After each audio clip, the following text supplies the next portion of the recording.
안녕하세요. 산야초 신원철입니다. 오늘은 건설업계 소식 제2탄으로 2020년도에 개정 시행되는 건설업 관련 노동제도 3가지를 살펴보겠습니다. 우선 첫째는 건설업 불법 하도급 확인 시 업무 처리 지침이 개정되어 시행합니다.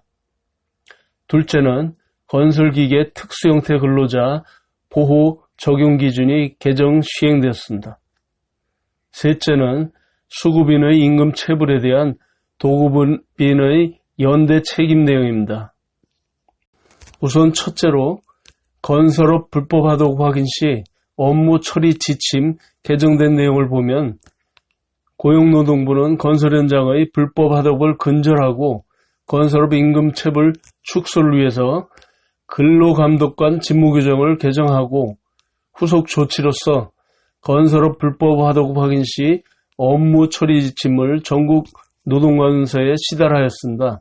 주요 내용은 건설업에 대한 근로감독 및 신고사건 처리 과정에서 무등록 시공업자가 사용자로서 임금을 체불한 사건인 경우 직상수급인의 임금 지급 연대 책임에 관한 사항을 철저히 조사하도록 하였습니다.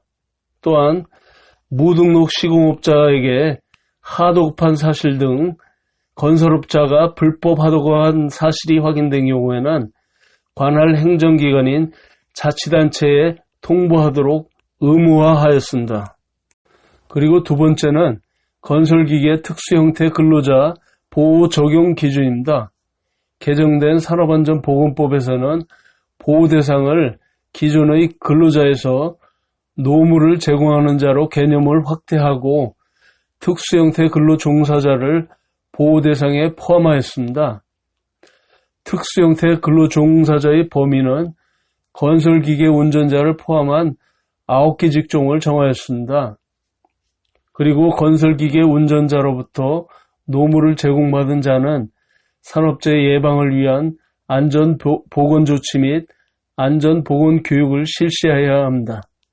안전보건조치로는 악천후 및 강풍 등 기상상태 불안정 시 작업 중지와 무너짐 방지 조치 등입니다. 안전보건교육은 최초 노무 제공 시에 2시간의 교육과 특별교육으로 16시간 이상을 실시해야 합니다. 그리고 도급인이 안전보건조치 의무를 위반할 경우에 처벌 수준을 강화하였습니다. 안전보건조치 위반 시에 현행에는 1년 이하 징역 또는 1,000만 원 이하의 벌금에 처했으나 개정 법률에 3년 이하 징역 또는 3,000만 원 이하 벌금으로 강화하였습니다. 또한 근로자 사망 시에 7년 이하의 징역 또는 1억 원 이하의 벌금과 수강명령을 병과하도록 하였으며 법인에 대하여는 10억 원의 벌금을 가하는 것을 신설하였습니다. 다음 세 번째로는 수급인의 임금 체불에 대한 도급인의 연대 책임 내용입니다. 근로기준법 제44조에 도급사업에 대한 임금 지급 규정을 개정하여 사업이 한 차례 이상의 도급에 따라 행하여지는 경우에 하수급인이 직상수급인의 귀책 사유로 근로자에게 임금을 지급하지 못한 경우에는 그 직상수급인은 그 하수급인과 연대하여 책임을 지도록 하였습니다. 다만 직상수급인의 귀책 사유가 그 상위수급인의 귀책 사유에 의하여 발생하는 경우 그 상위수급인도 연대하여 책임을 집니다.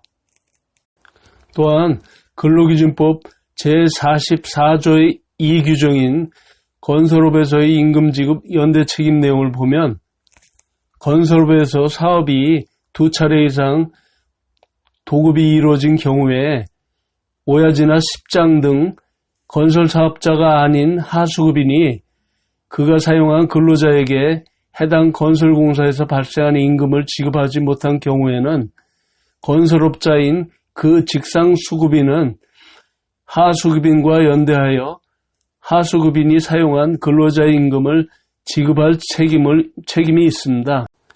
제1항의 직상수급인 또한 건설사업자가 아닌 때에는 그 상위 수급인 중에서 건설사업자를 직상수급인으로 봅니다.